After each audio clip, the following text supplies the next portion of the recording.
प्यारे बच्चों, class 10th की मैथ्स की क्लास में आप सभी का एक बार फिर से स्वागत है बच्चों। और आज हम करने जा रहे हैं हमारा तीसरा प्रोजेक्ट। और दो प्रोजेक्ट बच्चों आपको बताए जा चुके हैं किस तरीके से आपको प्रोजेक्ट बनाने हैं, करने हैं और उसे अपनी प्रोजेक्ट की फाइल में जो है वो कंप्लीट कर लेना है। और तीसरा प्रोजेक्ट, ये तीनों प्रोजेक्ट बच्चों बना के आपको जमा करने हैं और इस पर जो है आपके नंबर आपके विद्यालय के द्वारा प्रदान किए जाएंगे, तो वही नंबर आपके फाइनल मार्कशीट में जुड़ेंगे। तो बच्चों, ये तीसरा प्रोजेक्ट है वो है हमारा उत्तर मध्यकाल के किसी एक भारतीय गणितज्ञ का व्यक्तित्व एवं गणित में योगदान। ठीक है, तो यहाँ पर बच्चों जो दो प्रोजेक्ट हैं वो पहले की वीडियो क्लासेस में आपको बताए जा चुके हैं। अगर आपने अभी तक नहीं देखे हैं तो आप उसको चैनल की प्लेलिस्ट में जा कर के देख सकते हैं और अपनी प्रोजेक्ट की फाइल में कंप्लीट कर सकते हैं। प्रोजेक्ट की आपकी अलग फाइल बनेगी, ये ध्यान दीजिएगा बच्चों।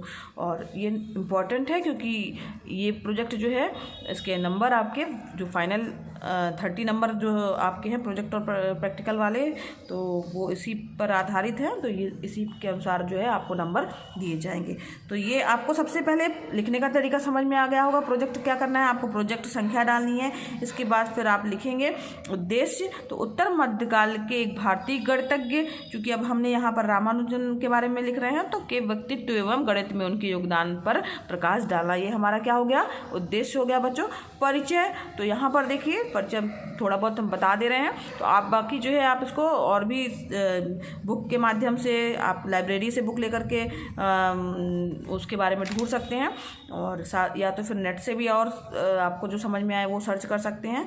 तो उसको आप अपनी प्रोजेक्ट की फाइल में बना सकते हैं, उनका परिचय लिख सकते हैं। तो यहाँ पर देखिए ये इसका परिचय दिया गया। श्रीनिवास रामानुजन जो थे वो अयंगर 22 दिसंबर 1887 से 26 अप्रैल 1920 तक इनका ये जन्म और मृत्यु दी हुई है ना। एक महान गणितज्ञ थे। इन्हें आधुनिक काल के महानतम गणित विचारकों में गिना जाता है। इन्हें गणित में कोई विशेष प्रशिक्षण नहीं मिला, फिर भी इन्होंने विश्लेषण एवं संख्या के सिद्धांत के क्षेत्रों में गहन योगदान दिया। इन्होंने अपनी प्रतिभा और लगन से न केवल गणित के क्षेत्र में अद्भुत आविष्कार किए, वरन भारत को अतुलनीय गौरव भी प्रदान किया। फिर इसके बाद जो है ये बचपन से ही विलक्षण प्रतिभावान थे। इन्होंने खुद से गणित सीखा और अपने जीवन काल में गणित के 3884 प्रमेयों का संकलन किया। इनमें से अधिकांश प्रमेय यही सिद्ध किए जा चुके हैं। इन्हें गणित के सहज ज्ञान और बीजगणितीय फलन की अद्वितीय प्रतिभा के बल पर बहुत से मौलिक और अपारंपरिक परिणाम निकाले, जिससे प्रेरित सोच जो है वो अभी भी हो रहे हैं। और इसे बच्चों जिस तरीके से ये लिखा गया है, तो आप कोई ज़रूरी नहीं है कि पूरा यही आप उतार लें, आप अपने मन से भी इसमें कुछ जोड़ सकते हैं या घटा सकते हैं। ठीक है, तो इसके बाद फिर इनका आरंभिक जीवन जो है, ये इनकी फ़ोटो है जो कि आप जो है वो प्रिंट आउट इसका निकलवा सकते हैं। कलर फ़ोटो निकलवा करके आप लगा सकते हैं। तो कलर फ़ोटो निकलवाइएगा, अगर आपके आसपास प्रिंटर की दुकान हो तो उससे कलर प्रिंट आउट निकाल के जो है अपने प्रोजेक्ट की फाइल में एक चित्र उनका ज़रूर से चिपकाइएगा कि उनका फ़ोटो जो है वो कैसा है। आप अगर आपको पास नहीं है, कहीं वहाँ सुविधा ऐसी नहीं है आसपास प्रिंटर की, तो आप जो है इसका चित्र बना भी सकते हैं अगर आपकी ड्राइंग अच्छी है। तो यहाँ पर आरंभिक जीवन काल है और पूरा बताया गया है कि उसकी कुछ प्रसंग भी चर्चा की गई हैं। तो ये भी आप अपने हिसाब से लिख सकते हैं। तो ये आप अपने मन से इसको लिख सकते हैं। चाहे तो आप उसके लिए यूट्यूब का हेल्प लीजिए या किसी बुक का हेल्प लीजिए, ये आपको लिखना है। ठीक है, तो कोई ज़रूरी नहीं है आप ये पूरा हूबहू उतारिए। मैं एक एग्जाम्पल दे रही हूँ कि इस तरीके से आपको जो है वो आपको लिखना है। इसके बाद बच्चों यहाँ पर औपचारिक शिक्षा की समाप्ति जो है और संघर्ष का समय उनका जो था, तो यहाँ पर जो है उनके संघर्ष की बारे में भी बताया गया है, इसको भी आप लिख सकते हैं। ठीक है, तो यहाँ पर जो है वो बच्चों 12वीं में जो है उन्होंने व्यक्तिगत परीक्षा दी थी और एक बार ऐसा भी हुआ था कि वो अनुत्तीर्ण हो गए थे ना, और इनकी पारंपरिक जो शिक्षा थी वो वहीं पर ख़त्म हो गई। फिर इसके बाद उन्होंने औपचारिक शिक्षा आरंभ की थी।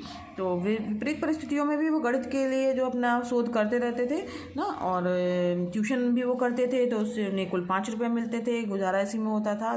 कुल मिला के जीवन काल उनका बहुत कष्ट और दुखों से भरा था। और उसके बाद फिर यहाँ पर विवाह और गणित साधना लिखा है। तो उनका विवाह के लिए भी बताया गया है कि विवाह जो है जानकी नामक कन्या से कर दिया गया था। फिर वो नौकरी की तलाश करते रहे, ठीक है। तो कर्तव्यों से मिले, फिर उसके बाद उन्होंने जो है जो जिलाधिकारी थे, फिर उनकी प्रतिभा को देखते हुए जो है वहाँ के जो डिप्टी कलेक्टर थे श्री वी रामास्वामी अय्यर जो है वो बहुत बड़े गणित के विद्वान थे। तो उन्होंने उसकी प्रतिभा को देखा और जिलाधिकारी से जो है क्या करके उनके लिए जो है वो मासिक छात्रवृत्ति 25 रुपये जो कि उस समय मिलती थी बच्चों, उसकी जो है वो उसको उनको दिलवाना सुनिश्चित कर दिया, उसका प्रबंध कर दिया, ठीक है। तो इस तरीके से जो है अब उनका जो है उन्होंने मद्रास में 1 साल रहते हुए शोध कर रहे थे। तो उनका शोध पत्र भी प्रकाशित हुआ जिसका शीर्षक क्या था, बर्नौली संख्याओं के कुछ गुण, ठीक है।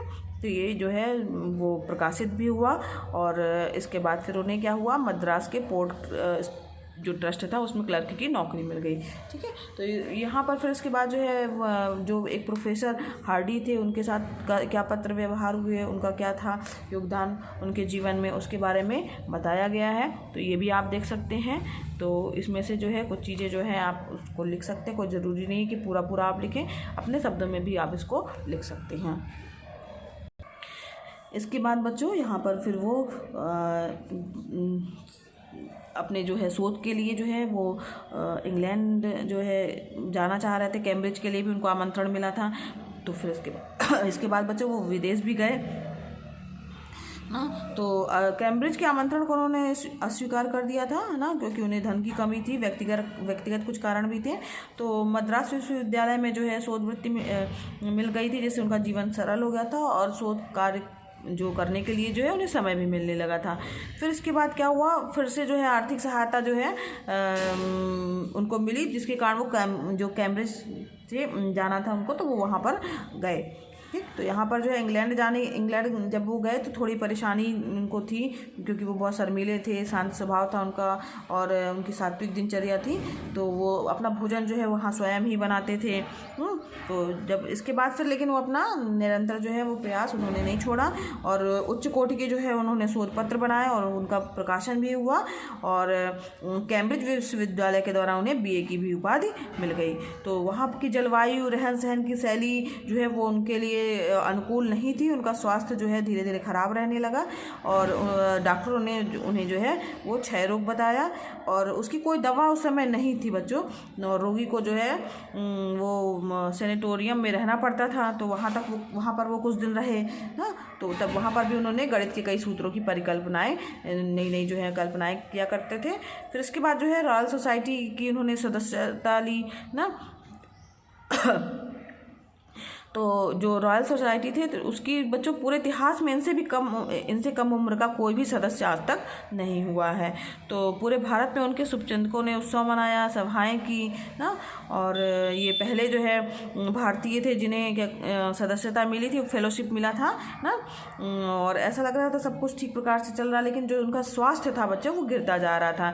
तो अंत में डॉक्टरों की सलाह पर वो जो है वो वापस भारत आ गए, क्योंकि वहाँ पे विदेश में उनका स्वास्थ्य सही नहीं चल रहा था।